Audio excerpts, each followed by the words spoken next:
Hello, hello, on continue avec la suite de notre sujet, la Trinité dans l'Ancien Testament. Dans la vidéo précédente, je parlais de la manifestation invisible de Dieu, mais cette manifestation était plutôt audible et je disais que c'était Dieu le Père qui se manifestait ainsi.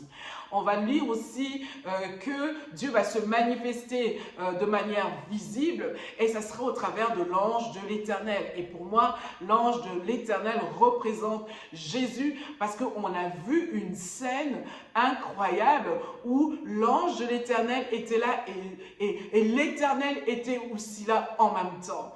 Et maintenant, j'aimerais parler de la manifestation visible toujours de Dieu au travers de la parole de l'Éternel. Et nous savons que Jésus est la parole. Il va se manifester à Jérémie. On va lire dans Jérémie 1,4. Dans 1,4, pardon. La parole de l'Éternel me fut adressée en ces mots. Ça, c'est la version Louis II. Mais quand on regarde la version français courant, elle va dire ceci dans Jérémie 1,4 à 6. Et puis le verset 9, on va lire. Et la parole de l'Éternel vint à moi, disant, avant que je ne te formasse dans le ventre de ta mère, je t'ai connu. Et avant que tu ne sortisses de son sein, je t'ai sanctifié, je t'ai établi prophète pour les nations. Et je dis, ah Seigneur éternel, voici je ne sais pas parler, car je suis un enfant. Et l'Éternel étendit sa main et toucha ma bouche. Et l'Éternel me dit, voici j'ai mis mes paroles dans ta bouche. On voit que la parole de l'Éternel s'est adressée à Jérémie. La parole de l'Éternel, c'est Jésus. Jésus est la parole. Et il lui dit, avant même, tu es sorti de moi, comme je vous expliquais, que toute la création est sortie de Jésus. Et Jésus lui dit, avant même que tu ne naisses, je te connaissais. Et donc, la parole va apparaître à Jérémie. On va voir que Abraham, pareil, va vivre la même expérience avec Jésus. Et c'est dans Genèse 15, 1 à 4 qui dit, après ces choses, la parole de l'Éternel fut adressée à Abraham dans une vision, disant, Abraham, ne crains point, moi je suis ton bouclier et ta très grande récompense. Et Abraham dit, Seigneur éternel, que me donneras-tu? Je m'en vais sans enfant. Et l'héritier de ma maison, c'est Élézer de Damas. Et Abraham dit, voici, tu ne m'as pas donné de postérité. Et voici qui est né dans ma maison et mon héritier.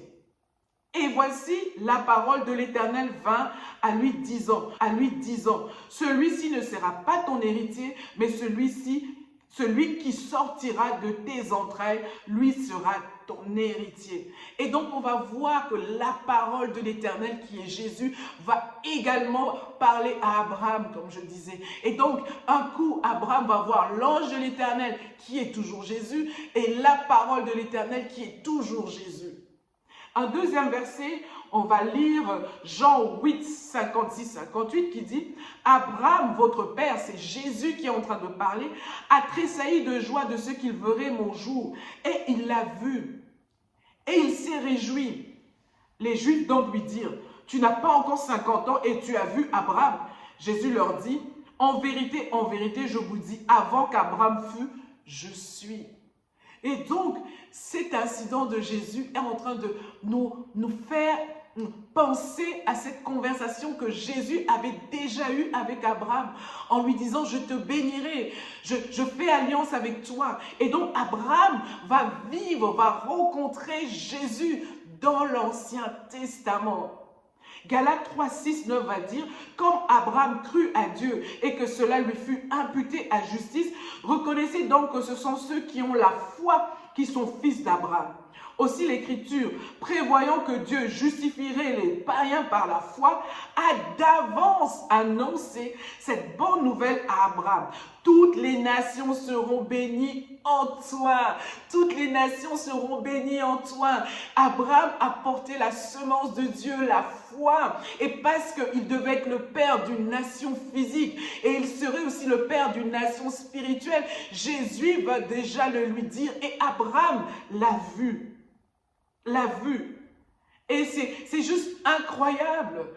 C'est incroyable. Jésus a toujours été là dès le début, dans l'Ancien et dans le Nouveau. Jésus a toujours conduit et dirigé toutes choses. Et la troisième manifestation que l'on va voir dans la Bible de Dieu, c'est celle du Saint-Esprit.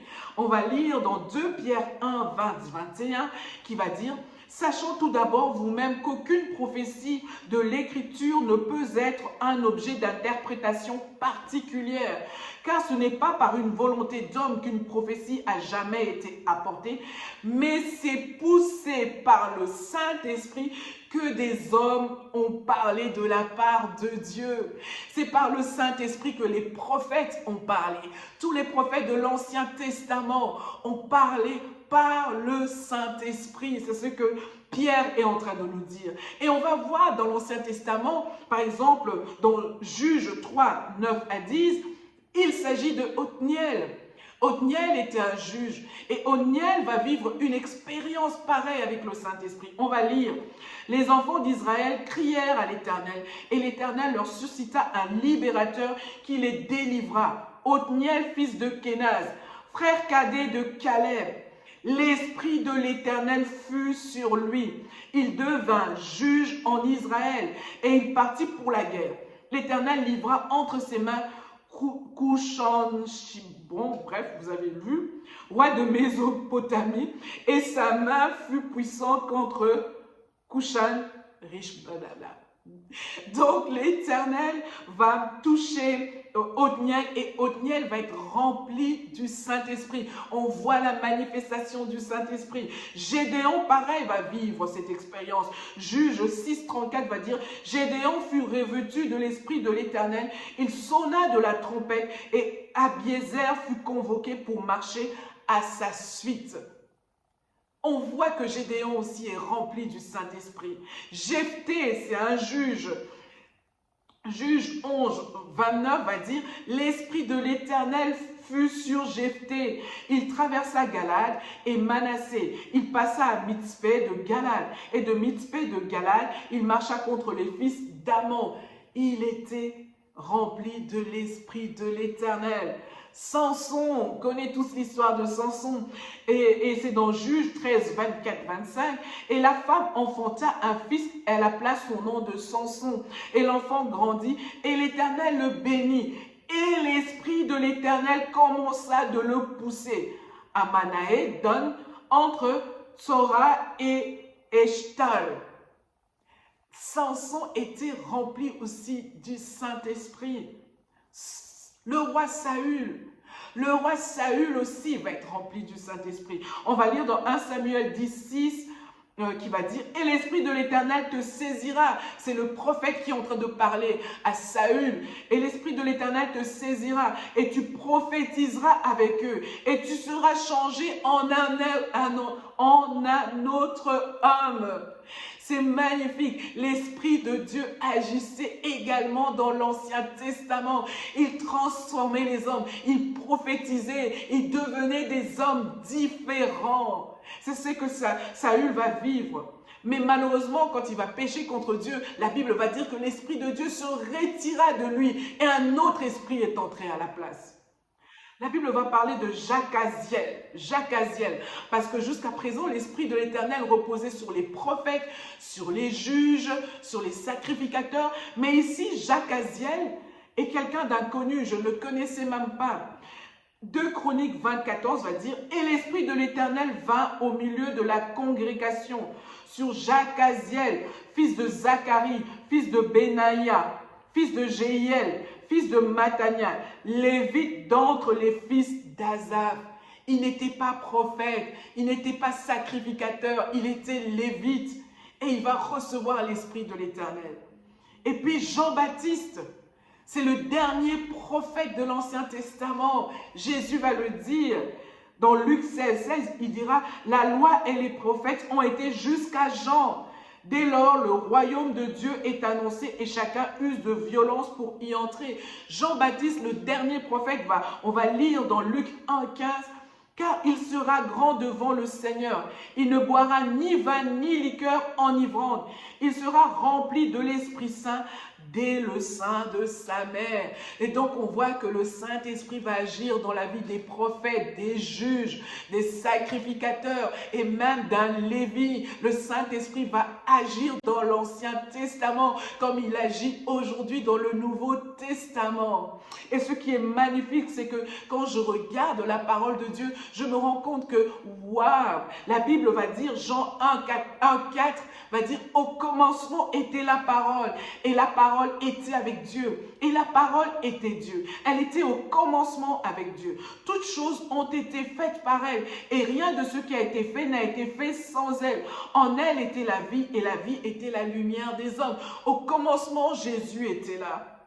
Et la Bible va dire dans Genèse 1 à 2, au commencement, Dieu créa les cieux et la terre. Dieu le Père a créé les cieux et la terre. La terre était informe et vide. Il y avait des ténèbres à la surface de l'abîme et l'Esprit de Dieu se mouvait au-dessus des eaux. L'Esprit de Dieu était là aussi au commencement. Jésus était là aussi au commencement. Dieu était là aussi au commencement. Luc 3, 21, 22 va dire, tout le peuple se faisait baptiser. Jésus fut aussi baptisé. Et pendant qu'il priait, le ciel s'ouvrit et le Saint-Esprit descendit sur lui sous une forme corporelle, comme une colombe. Et une voix fit entendre du ciel ces mots. Tu es mon fils bien-aimé, en toi j'ai mis toute mon affection. Comme au commencement, comme à ce moment, les trois vont être à l'œuvre. On va entendre la voix de Dieu du ciel qui part. Et on va voir le Saint-Esprit descendre sur Jésus. La parole faite chair. Alléluia. Voilà, en fait, aujourd'hui, j'aimerais qu'on réalise que Dieu a toujours été actif dans l'Ancien Testament comme dans le Nouveau. Il est le même hier, aujourd'hui, éternellement. Le Saint-Esprit agit hier, il agit encore aujourd'hui. Jésus a agi hier, il agit encore aujourd'hui. Alors, si vous rencontrez des gens qui doutent de la Trinité, qui mettent en question la Trinité, ben vous avez de quoi montrer que Dieu était aussi dans l'Ancien Testament. Voilà, si vous avez des questions, n'hésitez pas à me les poser. À bientôt.